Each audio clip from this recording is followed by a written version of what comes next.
Yo, what's going on, guys? It's Houston Sports Talk back in the video today, and the Houston Rockets take a tough loss on a back-to-back, second night of a back-to-back after losing to Washington last night, 108 to 103.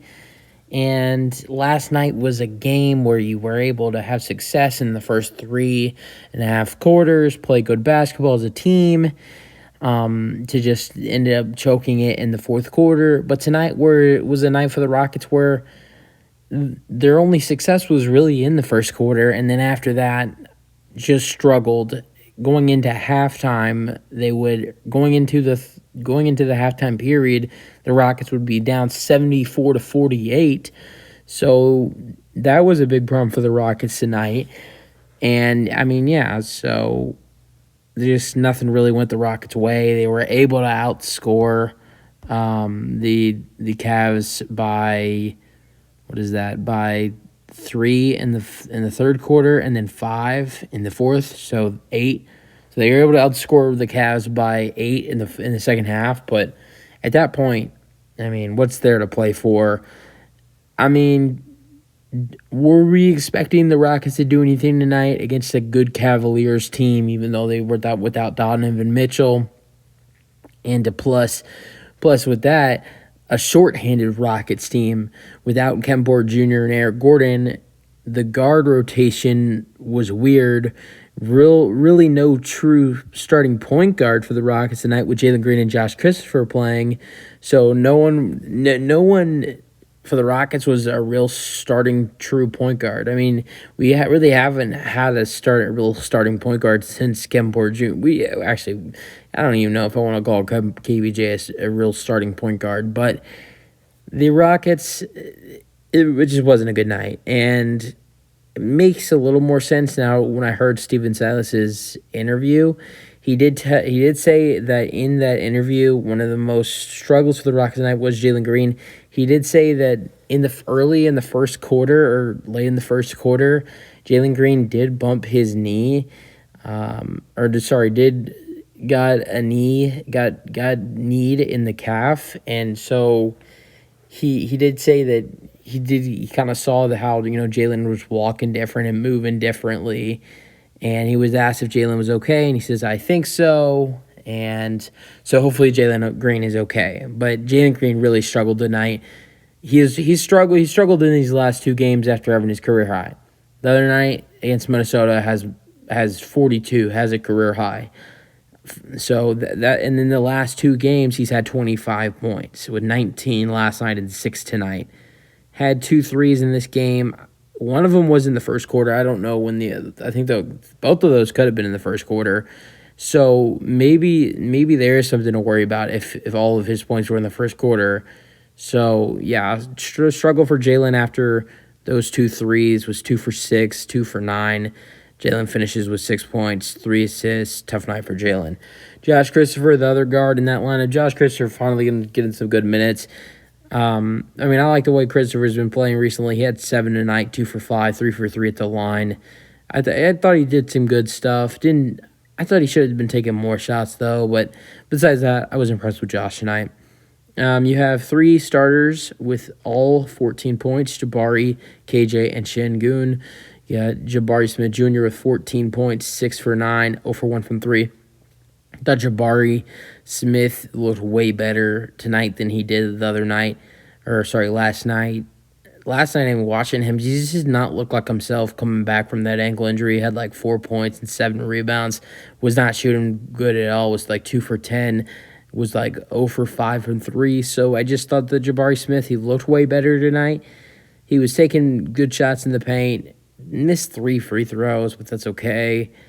Had 5 rebounds tonight, 2 blocks. So Jabari was moving way better than he was last night. But I mean, that's also in 19 minutes. And I really, because when a blowout happens, sometimes I'll look down on the phone for a little bit. But I don't think he was on a minute restriction. I just think he just stopped playing when it was a blowout, especially with that ankle injury. So he had 14 points in 19 minutes. I thought that was pretty good by Jabari. And then with KJ and Sengun getting 14 each, Sengun 14 points, 7 rebounds, 7 assists. Another near triple-double for Sengun. No three-pointers taken by him. Did have 3 free throws and 2 made, and then 2 blocks and 2 steals, so a good defensive game by LP as well. And then KJ, he had 14. He had 14 tonight as well. He had 1 for 3 at the free throw line, 6 rebounds, 2 assists, and another horrible shooting night for the Houston Rockets. 5 for 21 from 3. They were about 5 for 27 from 3 last night, so 10 threes in the last 2 games for the Houston Rockets, and just been a struggle from downtown for the Houston Rockets in these last 2 games. All right, going over to the bench, you had the performance of the day for the Houston Rockets, the high scorer of the whole game for the Houston Rockets. You have Tari Eason with a double-double, 18 points and 11 rebounds.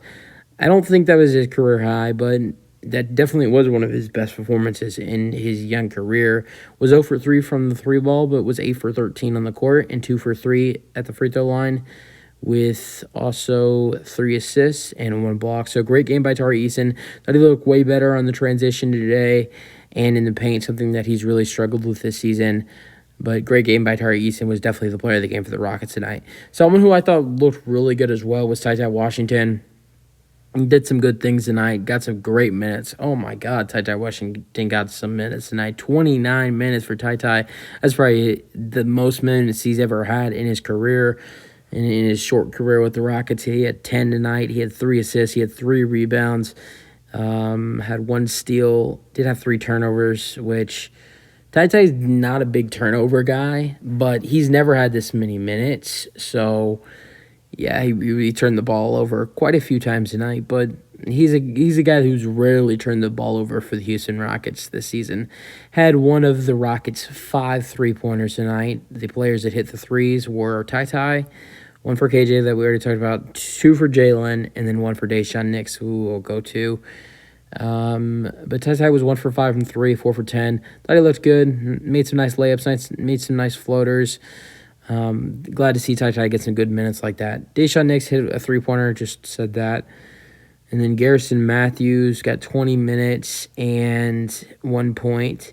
And then Boban played 6 minutes, played some minutes at the end of the game, in the final minutes, I believe. Yeah, in the final minutes, in like the final 2 minutes, and then played like the last 3 or 4 minutes in the second quarter. And I'm about to get to this rotation thing in a minute, and then once I finish Boban's stats sheet, Boban had 4 points and 3 rebounds and 1 assist tonight out of 2 and 3 shots, and then Usman Garuba was a DMP. So earlier in the pregame, I did say that the Rockets would look a little funky tonight in their rotations. You would see things you haven't seen all year because of just somehow some players were out. Gordon and KPJ were out, leading two lead guards for the Rockets were out. Then Tate was out, and we did see 2 things that we have not seen all year. So the first thing, which I actually really liked, the second thing I didn't like, but the first thing I actually liked this, and this was actually created by Stephen Silas, something that Stephen Silas did that I actually liked. Can't believe it. And I don't know how it's taken Stephen Silas almost 50 games to do this, but Stephen Silas tonight put Boban Marjanovic and Alperen Sengun on the court at the same time. I actually loved it. I really did. We saw it for a short time, and it didn't do that well, but I liked it because with Boban on the court, it gives, LP more of, ball handler it gives LP, more of a chance to ball handle sometimes. And I actually really loved seeing the 2 guys and the Rockets announcing crew, Ryan Hollins and Craig Ackerman, named their nickname the new twin towers for the Rockets. So I really like that. I doubt we'll see it again this season. I doubt that we'll ever see it again this season, but it was fun while it lasted. I loved how creative Stephen Silas got by putting Boban and Sengun on the court. I actually really like that because, Sengun was touching the ball more, dribbling. He wasn't in the paint, and you had 2 bigs. I mean, Sengun could take a shot, and Boban would get the offensive rebound, gave him a second chance. One of Boban's points, one of his buckets, was Alperen Sengun missed a layup or a floater or whatever, and then Boban got the rebound and put it back in. So I really like that for the Rockets, the big man lineup. Because here's the thing with that. I mean, Boban and Sengun, it's not like you have two centers in the game who can't shoot. I mean, both of those guys are good shoot. Both of those guys are good shooters. I mean, I was at the game last night, or early. Yeah, I mean, I was at the game last night, but earlier, like let's say like 6 o'clock when I was at, we went early trying to get a bobblehead, which I ended up getting the Shingun bobblehead at night. But earlier, before shoot around Shingun and Boban, both of them, they're there the earliest. They were there early shooting, watching them. They're both good shooters, man. And we haven't seen Boban shoot a lot of threes this year, but I was watching Boban last night shoot some threes, and he's not a bad shooter at all. And Shingun's form, I was watching it last night when he was shooting around too. His form looks really good. He's shooting the ball really good. So it's not like you're bringing in two big centers that are bad shooters. These are two centers. If they're shooting the ball, they got it has a chance to go in the net. So I like that creativity by Steven Silas, and I hope he would do it again. And then the other kind of weird lineup thing that we saw was in the second quarter. There in the beginning of the second quarter, or maybe it was the end of the first quarter, Steven Silas put in a 3-guard lineup with Ty, Deshaun Nix, and Garrison Matthews all in at the same time. So that was a little weird, like a 3-guard lineup. I don't know. That was weird for me, but yeah, the night was a weird night for the Rockets being shorthanded, and it was a tough night as well. Rockets take the tough loss, 113-95, but it's really been the story of the season, and I'm not too mad about this. I'm over it. I mean, I'm actually kind of happy we lost tonight. Pistons win, Hornets win. Those are the two other worst teams in the NBA. We lose. I want Wembanyama. I think that he's gonna be the bread and butter to our team. I mean, we have the setup. We have Sengun, we have Jalen, we have Jabari. There's not a click yet, and I think that not only adding in Wembanyama would be huge for this team, don't get me wrong, I love Kevin Porter Jr. I think he's a talented player, and I love to see him be with the Rockets next season. I just don't think him being with the Rockets, that role would be starting point guard. I'd love to see him be like the sixth man or like backup point guard or whatever you want to call it, like the sixth man, like kind of the role he did have in Cleveland. The role he had in Cleveland in his rookie season before he got traded here. I'd love to see him transition to that role. I think he'd be really good at it.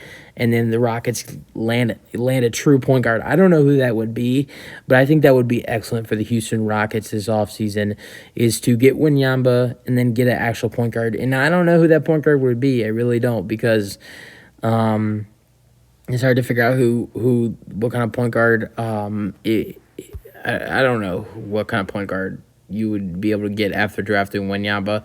You have some other draft picks, and then you also got free agency. I don't know who's in the free agency class with point guards this year. I know Van Vliet's there, and I just don't know. The Rockets wouldn't be able to pick him up. The Rockets have the money to do it, but he won't want to come here. So I think the ideal offseason for the Rockets is get a new head coach, add in Wembanyama to this young team, and then transition KPJ from the starting point guard to the sixth man of the roster, and then get a real point guard for this Rockets team. I don't know what that point guard would be.